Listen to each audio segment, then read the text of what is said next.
제가 당신에게 한 가지 사실을 말씀드리겠습니다. 한 사람의 성취와 행복을 결정하는 것은 능력이 아니고 학력도 아니며 바로 마음이 깨어난 정도입니다. 하지만 태어날 때부터 깨달은 사람은 없습니다. 그들은 삶의 수많은 시련을 겪고 수많은 우여곡절을 통해 영혼을 단련하여 마침내 마음이 변화하고 점차 깨어나게 됩니다. 그때부터 사람들 사이의 차이가 형성되기 시작하고 그들의 삶의 질 또한 하늘과 땅 차이로 벌어지게 됩니다. 깨달음이란 생명과 우주의 본질에 대한 진정한 발견이자 인식입니다. 이는 또한 견도 혹은 견성이라고도 불리는데, 즉 마음의 본질을 꿰뚫어 보는 것을 의미합니다. 수행에 있어서 깨달음은 중요한 명사이며 유의법과 무의법의 전환점을 표시하고 세속과 초월 세계의 경계선이기도 합니다. 수행자가 한 번 깨달음을 얻으면 초가를 증득한 보살과 동등하며 지혜의 길 위에서 거의 부처님들과 어깨를 나란히 하게 됩니다. 그러므로 깨달음은 성불의 길로 들어서는 첫걸음이기도 합니다. 그렇다면 무엇을 깨달음이라 할 수 있을까요? 일반적으로 깨달음은 6가지 경지를 거쳐야 합니다. 당신은 어느 경지에 도달했는지 한번 살펴보시겠어요? 오랫동안 지켜봐 주신 분들은 우선 좋아요 버튼 한번 눌러주시면 감사하겠습니다. 첫 번째 경지에서는 당신은 자신의 말과 행동을 전혀 인식하지 못합니다. 모든 행동은 본능에서 비롯되며 동물과 다를 바 없습니다. 당신은 자의식이 전혀 없고 탐욕스럽고 이기적이며 쉽게 분노하고 가장 무서운 것은 당신이 원래 그래야 한다고 느끼며 전혀 잘못된 것을 느끼지 못하는 것입니다. 당신 주변에 이런 사람이 있습니까? 만약 불행히도 당신이 이 단계에 있다면 당신의 평생은 고통 속에 잠길 것이고 당신 주변의 사람들 또한 당신 때문에 고통받을 것입니다. 두 번째 경지에서는 당신은 자신의 행동 뒤에 있는 원인에 대해 관심을 갖기 시작합니다. 당신은 생각합니다. 왜 내가 그렇게 말했을까? 왜 내가 이런 실수를 저질렀을까? 이것은 자기 성찰의 단계입니다. 당신은 더 이상 단순히 다른 사람이나 환경을 원망하지 않고 누구에게도 책임을 돌리지 않습니다. 당신은 자기 자신에게서 원인을 찾기 시작합니다. 한 사람이 성찰하고 자각하며 스스로 깨닫는 법을 배울 때 그들은 위대한 시작으로 들어서고 있는 것입니다. 세 번째 경지에서는 당신은 자기 자신을 받아들이고 좋든 나쁘든 주변의 모든 것을 수용하기 시작합니다. 내면의 갈등과 자기 학대가 점차 줄어듭니다. 당신은 평온하고 관용적이 되며 더 이상 지나치게 집착하지 않습니다. 이 단계에서는 당신은 거의 감정에 휘둘리지 않습니다. 비판, 조롱, 심지어 비꼬는 말도 더 이상 당신에게 영향을 미치지 않습니다. 당신은 오직 자신의 일을 잘하는 데 집중하고 세상에 너그러워집니다. 만약 당신이 이 경지를 이해할 수 있다면 당신은 이미 고인입니다. 당신에게 박수를 보냅니다.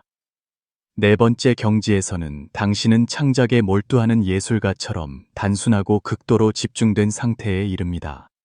당신은 자신의 목표에 완전히 몰입하여 자신이 하고 있는 것과 하나가 됩니다.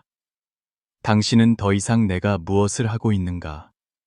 내가 성공할 수 있을까? 내가 얼마를 벌 수 있을까? 내가 무엇을 잃을까?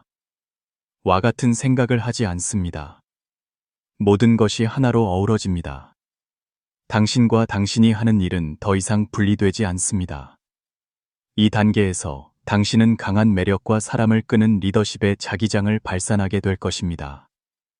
다섯 번째 경지에서는 당신의 생명력과 창의력이 끊임없이 증가합니다. 당신의 마음은 끊임없이 자비와 사랑으로 가득 차게 됩니다.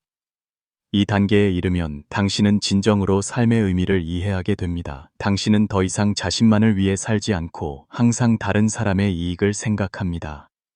당신이 있는 곳에는 봄바람처럼 따뜻함이 있고 신선함을 가져다 줍니다.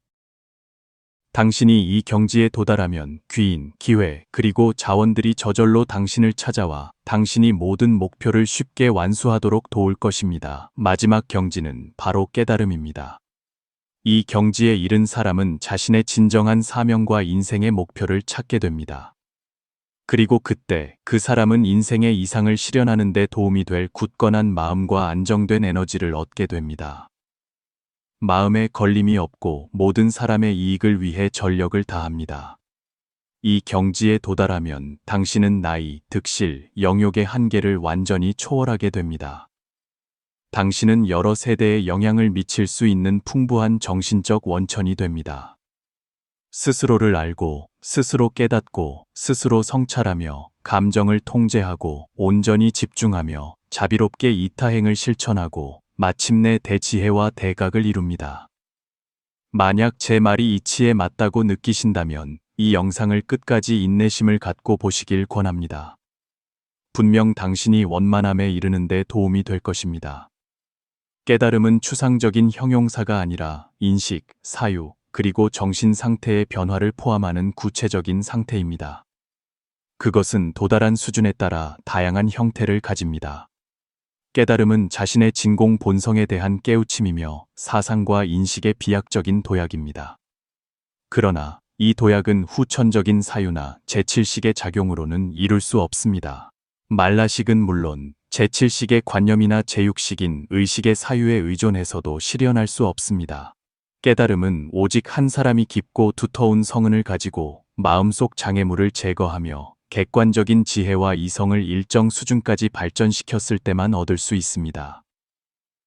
대부분의 깨달음 사례는 완전히 내면으로 향하여 마음의 모든 조작을 내려놓고 의식의 모든 작용을 멈추어 정신적으로 한번 죽는 경지에 이르러 그로부터 진리를 고요하고 깊이 있게 관찰하는 상태에서 일어납니다. 그러므로 진정한 깨달음은 단순히 인식의 돌파구일 뿐만 아니라 심리적 구조와 생리적 구조 모두의 전면적인 변화입니다. 그것은 단지 이해 방식을 바꾸는 것뿐만 아니라 몸과 영혼에도 영향을 미칩니다. 이러한 근본적인 변화가 없다면, 내면의 깊은 속박을 깨뜨리지 못한다면 진정한 깨달음은 있을 수 없습니다. 그렇다면 깨달은 사람은 어떻게 보일까요? 진인은 모습을 드러내지 않고 모습을 드러내는 이는 진인이 아니라는 말이 있습니다. 깨달은 사람은 겉보기에는 평범한 사람과 다르지 않습니다. 그들도 기쁨, 슬픔, 분노, 미움이 있고 칠정 유격도 여전히 가지고 있습니다. 그들은 바다와 같습니다. 표면은 파도가 칠 수 있지만 그 내면은 깊고 평화로우며 끝없이 넓습니다. 깨달은 사람은 결코 자신을 내세우거나 개인 숭배를 만들지 않습니다. 개인 숭배의 길을 따르는 사람들은 모두 아직 진정으로 깨닫지 못한 것입니다. 무아의 경지에 이른 사람은 만물이 모두 한 몸임을 명확히 봅니다. 평등의 진리를 깨달았는데 어찌 개인 숭배를 만들 수 있겠습니까? 그들은 오직 전체와의 조화를 지향하며 광활한 우주에 녹아듭니다. 보통 한 사람이 깨달음을 얻은 후에는 6가지 기적적인 경험을 하게 됩니다. 우선 기맥의 변화입니다. 깨달았을 때의 기맥 변화는 일반적인 사유의 변화나 피상적인 인식 상태와는 완전히 다릅니다. 그것은 2가지 주요 측면을 포함합니다. 첫째, 각 차크라와 혈도의 열림입니다. 둘째, 기혈이 중맥으로 들어가기 시작합니다. 깨달음 과정에서의 기맥 변화는 평범한 사람과 깨달은 자의 차이를 만드는 중요한 점 중 하나입니다. 대부분의 불교 형요 경전에서 깨달음의 경지를 소개할 때 대부분 심계라는 2글자만 언급하며 내용은 매우 간단하고 함의는 깊습니다. 예를 들어 몽영영에서 수바섯 명의 성자들이 도를 깨달은 경험에 대해 말하는 부분에는 마음이 환하게 밝아지다, 마음이 거울처럼 열려 모든 것을 비추다, 마음이 열려 모든 일이 통달하다, 마음을 열어 모든 능력이 생겨나다, 마음이 따뜻해지며 자애로 가득 차다. 내가 바로 마음을 연 자이다. 그 순간 마음이 바로 열리다. 스스로 마음을 열어 경지에 이르다 등과 같은 묘사가 있습니다. 육조단경의 고대 원본인 법회본에는 총 6곳에서 개심, 즉 마음을 여는 것에 대해 언급합니다. 예를 들어 마음을 열었으나 잘못 이해하다, 마음을 열지 못하면, 마음을 여는 경지에 이르면, 만나지 못하면 어찌 그의 뜻을 이해하겠는가. 말을 듣는 순간 마음이 열리다. 한 생각에 마음이 열리면 세상을 벗어나다. 마음을 열어 진리를 보고 부처의 지혜를 열다와 같은 구절이 있습니다. 그러나 후대의 조계 법맥에서 유통된 육조당영본에서는 개심에 대한 언급이 세 곳으로 줄어들고 그 의미 또한 더욱 이해하기 어려워졌습니다. 반면에 대환희왕, 대락광명 등과 같은 일부 심오한 밀교 경전에서는 깨달음 과정에서의 기맥 변화에 대한 묘사가 상당히 명확하게 설명되어 있습니다. 다만 평범한 사람이 관정의 허락을 받지 못했다면 그 안에 현묘한 기틀을 꿰뚫어 볼 수 없을 뿐입니다. 깨달을 때의 기맥 변화는 결정적인 상태이기 때문에 불법을 수행하는 각 종파는 서로 다르더라도 이에 대해 비교적 일관된 묘사를 가지고 있습니다. 예를 들어 흐르는 물과 같이, 은방울 소리와 같이, 밑 빠진 독과 같이, 꽃이 피어 부처를 보는 것과 같다는 표현들이 있습니다. 마음이 열릴 때 수행자는 중맥 안에서 만물의 본체와 다르지 않은 영원한 진공의 실체를 인식하게 됩니다. 이 때문에 밀교에서는 깨달음을 증입공행이라 하고 형효에서는 증득법 신불이라 하며 선종에서는 계시진공열애장 본래 면목을 보다라고 부릅니다. 깨달음은 또한 인식 능력의 변화를 동반합니다. 이는 지각 능력의 변화와 깨달음의 범위를 모두 포함합니다. 깨닫지 못한 중생들에게는 그들의 인식이 업력에 지배되어 편향되고 제한적이며 허망함에 빠지기 쉽습니다. 그들이 느끼는 것은 불법에서 흔히 집착된 견해, 환각 또는 몽상이라고 부릅니다. 하지만 깨달은 자는 기혈이 중맥에 들어가 진공성과 융화되었기 때문에 허공에 떠있는 현묘한 기운의 상태에 이르러 기가 진공 속에서 변화합니다. 이때 그들의 지각 능력 또한 획기적인 변화를 겪습니다. 생멸에 갇혀 있고 방향성이 있으며 장애가 있던 인식에서 넓고 통달하며 더 이상 장애가 없는 인식으로 전환됩니다. 이것이 바로 불교에서 말하는 정각입니다. 정각을 얻었기 때문에 깨달은 사람은 마음 안팎의 모든 사물을 명확하게 느끼고 철저히 이해할 수 있습니다. 이에 대해 능엄경에는 시방을 진동시키고 세상을 진동시키며 허망을 깨뜨리다. 법안이 청정해지다. 마음의 눈에서 빛이 나 그 빛이 사방을 비추다. 우주의 가장 작은 먼지 하나하나를 뚜렷이 보다. 금빛 몸에서 빛이 나 시방을 비추다. 와 같은 중요한 묘사가 있습니다. 마찬가지로 육조당영과 선종조사들의 저술에도 안팎이 환히 통하다와 같이 유사한 묘사가 있습니다. 깨달음에 이르면 수행자는 명확하게 이해하게 되고 마음이 밝고 투명해져 마치 구름에 가려진 달빛, 이슬 맺힌 눈, 가볍게 떠가는 돛담배, 성스러운 눈이 담긴 그릇과 같은 비유적인 이미지처럼 됩니다. 이와 유사하게 밀교와 정토종에서도 깨달음은 밝은 본체를 명확히 보고 심지가 열려 밝아지는 것으로 묘사됩니다. 그러므로 진정으로 깨달은 사람의 법안에는 만물이 마치 완전히 투명한 것처럼 보입니다.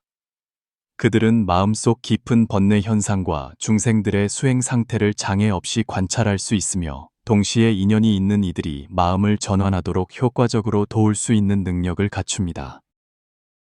따라서 밀교에서는 깨달음을 진정으로 법륜을 굴리는 것이라고 부릅니다. 이것이 바로 옛 시대의 명사들이 적절한 시기에 가르침을 열어 보일 수 있었던 이유이기도 합니다. 선종이 정법안장이라고 불리는 것도 바로 이 때문입니다. 깨달음의 과정에서 심륜과 맹륜이 열리는 것은 수행자의 의식과 신체가 일정 수준까지 정화되어 내면의 성은이 성장하고 양적인 변화에서 질적인 변화로 전환된 결과입니다. 심륜이 열리는 것의 본질은 수행자의 깊은 의식 속 모든 얽매임이 완전히 해소되고 마음속 모든 긴장과 번뇌 상태가 끝나는 것입니다. 이 결정적인 변화 때문에 심륜이 열릴 때 깨달은 사람은 절대적인 가벼움을 느끼게 됩니다. 이때 기혈이 중맥에 들어가 공성과 융합하면 마음과 몸의 모든 긴장이 제거됩니다. 온몸은 즉시 편안함과 환희의 감각으로 가득 차게 됩니다. 이 가볍고 환희에 찬 상태는 몸의 모든 세포와 털구멍까지 퍼져나갈 수 있습니다. 이 때문에 능엄경이나 능가경과 같은 경전에서는 이 깨달음의 단계를 종종 극희지라고 부릅니다. 이 극희의 경지가 바로 각자의 내면에 숨겨진 서방 극락정토입니다.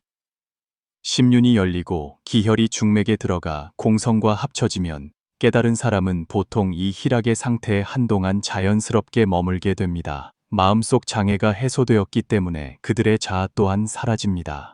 바로 이 때문에 이 단계에서는 그들이 이 공락의 상태를 깨뜨리기 위해 심력이나 염력을 일으키기 어렵습니다. 동시에 그들은 더 높은 경지의 명사가 그들을 대용의 단계로 이끌어주지 않는 한 다른 사람을 돕기 위해 염력이나 신통력을 사용하기 어렵습니다. 따라서 많은 깨달은 이들은 외부 환경의 영향을 받지 않고 번뇌에 흔들리지 않으며 오랜 시간 동안 공락의 상태에 잠겨 있게 됩니다. 이 상태가 바로 불교에서 흔히 언급하는 열반입니다. 열반에는 유여열반, 무여열반, 무주열반 등 여러 종류가 있습니다. 그들이 이때 도달한 상태가 바로 유여열반입니다. 이것은 또한 불법에서 언급하는 해탈과 무생법인의 상태이기도 합니다.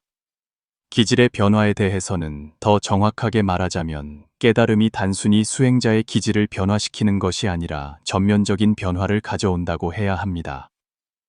이 변화의 주요 원인은 세 가지 측면이 있습니다. 첫째, 열린 심륜에서 나온 기혈이 중맥으로 들어가 공행의 흐름과 융합합니다. 둘째, 마음속의 맥륜들이 열리면서 내면의 조작적인 습관들이 완전히 사라집니다. 셋째, 깨달은 사람의 자성 에너지가 드러나기 시작합니다. 바로 이러한 요인들 때문에 대부분의 깨달은 사람들은 깨달음을 얻은 후 깊은 변화를 경험합니다. 사람의 정신이 망념과 내적 갈등에 지배될 때 그것은 종종 무겁고 긴장되며 혼란스러운 기질을 만들어냅니다. 그러나 깨달을 때 이러한 것들은 갑자기 완전히 쓸려나가고 그 대신 청정하고 온화하며 환희에 찬 상태의 기질이 자리 잡습니다. 이 청정하고 환희에 찬 상태는 깨달은 사람이 내면으로부터 시원함과 안락함을 자주 느끼게 할 뿐만 아니라 오래 지속되는 기쁨을 가져다 줍니다. 선한 인연이 있어 깨달은 사람과 진심으로 가까이 하는 사람들에게 이 기질은 종종 강한 영향을 미쳐 그들이 빠르게 번뇌를 떨쳐내고 평안과 환희로 전환되도록 돕습니다. 바로 이 현상 때문에 깨달음은 청량등, 즉 맑고 시원한 등불이라고도 불립니다. 중국 불교 역사에서 화엄종의 제4대 조사이신 청량국사께서는 당나라 덕종 황제로부터 청량국사라는 칭호를 하사받으셨습니다. 이는 바로 그분의 청량한 기질이 황제의 마음을 시원하게 진정시킬 수 있었기 때문입니다. 깨달은 사람의 형상 변화는 내적인 기맥과 마음 상태의 변화의 결과입니다. 보통 소승에 따라 깨달은 사람에 비해 대승의 보살도를 따르는 깨달은 분들이 용모의 변화가 더 뚜렷합니다. 마음속을 묶고 있던 맥들이 풀리고 기혈이 중맥과 융합하며 진공의 법신이 드러나고 심신의 압박이 해소되며 모든 내적 조작이 멈출 때 깨달은 사람은 극도의 균형 상태에 이릅니다. 이러한 변화로 인해 그들의 건강 상태 또한 상당한 변화를 겪습니다. 많은 만성 질환이 약없이 저절로 사라지고 건강이 눈에 띄게 좋아지며 피부는 부드러워지고 얼굴은 풍만해지며 눈빛은 맑아집니다. 심리적 습관으로 인해 형성된 얼굴의 흔적들, 예를 들어 주름이나 험악한 인상이 점차 옅어지고 그 대신 성현의 모습과 유사한 장엄한 용모의 특징들이 나타납니다. 그렇다면 사람은 어떤 상황에서 깨달을까요? 부처님은 무엇 때문에 깨달으셨을까요? 깨닫기 위해서는 7가지 인연과 7가지 요소가 충분히 갖추어져야 합니다. 그 중에서 각성은 하나의 요소이지만 각성이 깨달음은 아닙니다. 각성은 단지 하나의 능력이자 깨달음을 위한 필요 조건일 뿐입니다. 더 이상 집착하지 않고 자유자재할 수 있는 것, 그것이 해탈입니다. 당신의 마음이 완전히 자유로워지고 더 이상 얽매이지 않고 걱정하지 않으며 또한 특별히 어떤 것에도 마음을 두지 않을 때 바로 그 순간 당신은 해탈에 이른 것입니다. 이 상태의 가장 큰 특징은 고정된 지점이 없고 어떤 특정한 주제나 경험에 집중하지 않는다는 것입니다. 눈앞에 나타나는 것이 바로 있는 그대로의 것이고 당신은 더없이 자유로움을 느낍니다. 그것이 바로 해탈입니다. 그렇다면 이 해탈의 경지에 이르기 위해 우리는 무엇을 준비해야 할까요? 사실 우리가 삶에서 하는 모든 일은 우리를 해탈로 이끄는 데 기여할 수 있습니다. 하지만 여기서는 핵심적인 요소, 즉 해탈의 요소에 대해 이야기하겠습니다. 어떤 요소들이 당신이 해탈에 이르는 데 도움을 줄 수 있을까요? 근본적으로 해탈에는 7가지 주요 요소가 필요합니다. 변화를 돕는 에너지, 끈기 있게 도와주는 결단력, 우선 당신에게는 에너지가 필요합니다. 에너지는 당신이 자신을 변화시키고 심리적 패턴과 인격을 바꾸는 데 도움을 줍니다. 에너지가 있다는 것은 당신이 자신을 변화시킬 충분한 힘, 용기, 그리고 인내심을 가지고 있다는 의미입니다. 에너지가 있을 때 당신은 명확하게 느낄 것입니다. 그래, 나는 할 수 있어. 나에게는 잠재력과 의지력, 그리고 용기가 있어. 이 에너지는 당신이 자신을 관찰하고 모든 것을 꿰뚫어 보는 데 도움이 되는 연료가 될 것입니다. 당신이 깨닫고 인식해야 할 진실이 너무나 많습니다. 그러므로 당신은 여정의 장애물들을 극복하기 위해 많은 양의 용기와 정력이 필요합니다. 당신은 당신의 인식이 묶여 있는 환상들에 맞설 수 있어야 합니다. 또 다른 중요한 요소는 바로 결단력입니다. 결단력이 부족하면 에너지 또한 무의미해집니다. 당신은 실패와 실망에 맞설 수 있는 확고하고 흔들리지 않는 의지가 필요합니다. 바로 그 끈기가 당신이 포기하지 않도록 도와줄 것입니다. 그러므로 자신의 의지와 의지력과 관련된 문제들을 명확히 이해하는 것이 매우 중요합니다. 무엇이 당신의 의지를 지배하고 있습니까? 당신은 무슨 일이 일어나든 실망이든 고통이든 두려움이든 나는 계속할 것이다 라고 말하는 것을 막고 있는지 명확히 인식해야 합니다. 당신은 깨닫기 전에 죽을 수도 있지만 그래도 멈추지 않습니다. 심지어 죽은 후에도 당신은 이 길을 계속 갈 것입니다. 이런 종류의 의지를 가질 때 당신의 내면 작업은 비로소 말과 행동이 진정으로 일치할 수 있습니다. 또 다른 중요한 요소는 바로 자비심으로, 이는 당신이 자신을 믿도록 도와줍니다. 당신은 이 길을 걸을 때 편안함과 즐거움을 느낄 필요가 있습니다.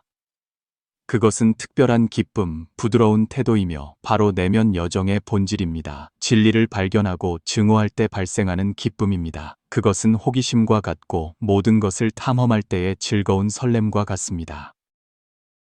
만약 당신에게 에너지와 결단력만 있다면 여정은 너무 무겁고 진지해질 것입니다.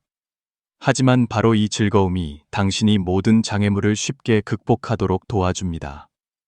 무엇을 하든 당신은 흥미로 가득 찹니다. 이 가벼움은 어린아이처럼 순수한 호기심을 담고 있습니다. 아이가 호기심을 가질 때 그것은 어떤 구체적인 목표도 없습니다. 그것은 석사나 박사 학위를 따는 것에 대해 생각하는 것이 아니라 그저 순수하게 호기심을 가질 뿐입니다. 다음으로 중요한 요소는 자비심입니다. 이것은 매우 중요하고 필요한 품성입니다. 왜냐하면 이 여정은 매우 고되기 때문에 당신은 자신에게 친절하게 대하는 법을 알아야 합니다. 당신이 아직 해탈에 이르지 못했기 때문에 고통은 자연스러운 것입니다.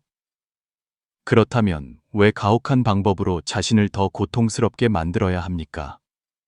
왜 실수를 저질렀을 때 자신을 벌해야 합니까? 자비심은 당신이 자신을 더 신뢰하고 성장 과정을 믿으며 당신의 마음과 본질을 믿도록 도와줄 것입니다. 자비심은 이타적인 태도를 가져다 줄 것입니다. 이 자비심을 가질 때 당신은 자연스럽게 모든 사람과 모든 일에 인자하게 대하게 될 것입니다. 깨달음은 고요함과 도전에 맞서는 능력을 요구합니다. 내면 작업에서 또 다른 중요한 요소는 마음의 평온함, 즉 끊임없이 생각과 행동에 휩쓸리지 않고 마음을 고요하게 유지하는 능력입니다. 진정으로 해탈을 증오하려면 당신은 마음을 가라앉힐 수 있어야 합니다. 왜냐하면 해탈의 경지는 찰나의 순간이기 때문입니다. 만약 당신이 항상 생각하고 걱정하며 끊임없이 활동하는 상태를 유지한다면 당신은 스스로 해탈을 인식하는 능력을 방해하게 될 것입니다. 불안함을 없애는 능력을 개발하면 우리는 그 고요한 상태로부터 자연스럽게 직관, 통찰, 그리고 섬세한 관찰 능력을 발휘하게 될 것입니다. 또 다른 중요한 요소는 어떤 것에 온전히 몰입하는 능력입니다.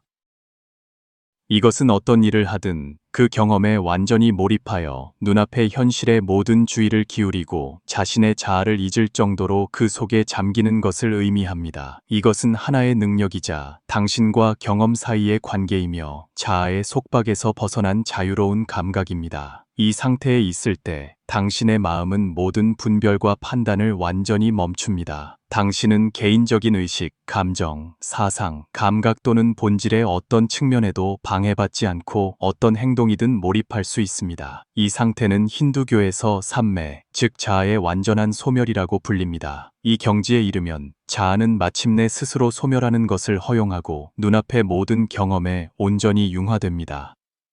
깨달음은 바로 어리석음과 어둠을 치료하는 약입니다.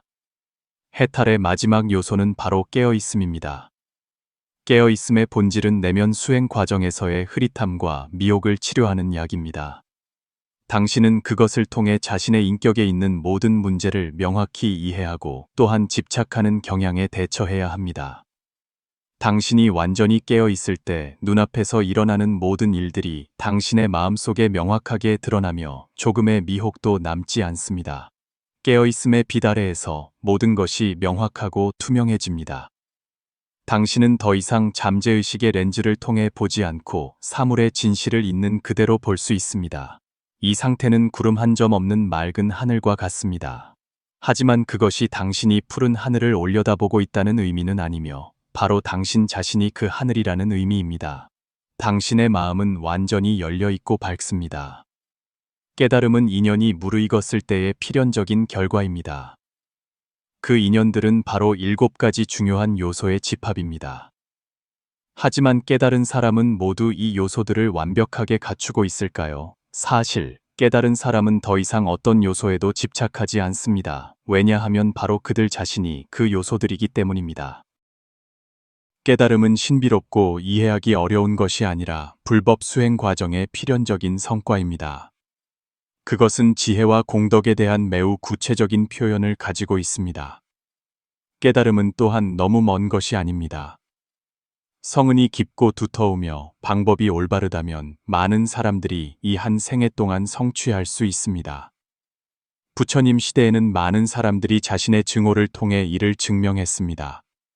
깨달음이 증명하는 것은 사실 자신의 진정한 본체일 뿐입니다. 법신은 보신과 화신의 수행 증명의 출발점일 뿐입니다. 깨달은 후 형효에서는 수행자가 여전히 십지보살을 계속 수행하여 원만하게 해야 합니다. 선종에서는 수행자가 위를 향해 나아가고 유지하며 단련하는 과정을 거쳐 점차 견해와 실천을 통합하여 그로부터 큰 공능을 발휘해야 합니다. 밀교에서는 보신과 화신을 성취하기 위해 수행하는 다른 많은 법문들이 있습니다. 이 모든 것은 우리가 진실하게 마주하고 끊임없이 노력해야 할 수행의 여정입니다. 인연 있는 분들께 끝까지 지켜봐 주셔서 감사합니다. 만약 오늘 이 법문이 당신에게 이로움을 주었다면 저를 응원하는 의미에서 좋아요를 남겨주시고 공감의 표현으로 깨달아 도를 얻는다는 의미의 깨달음이라고 답글을 남겨주세요. 당신이 하루빨리 자신의 마음을 꿰뚫어 보고 만물의 실상을 명확히 보시기를 기원합니다. 아직 채널을 구독하지 않으셨다면 오른쪽의 구독 버튼을 눌러 저희와 더 깊이 연결되시기 바랍니다. 이 법문을 기꺼이 공유하여 선한 지식을 널리 퍼뜨려 주시면 그 공덕은 무량할 것입니다.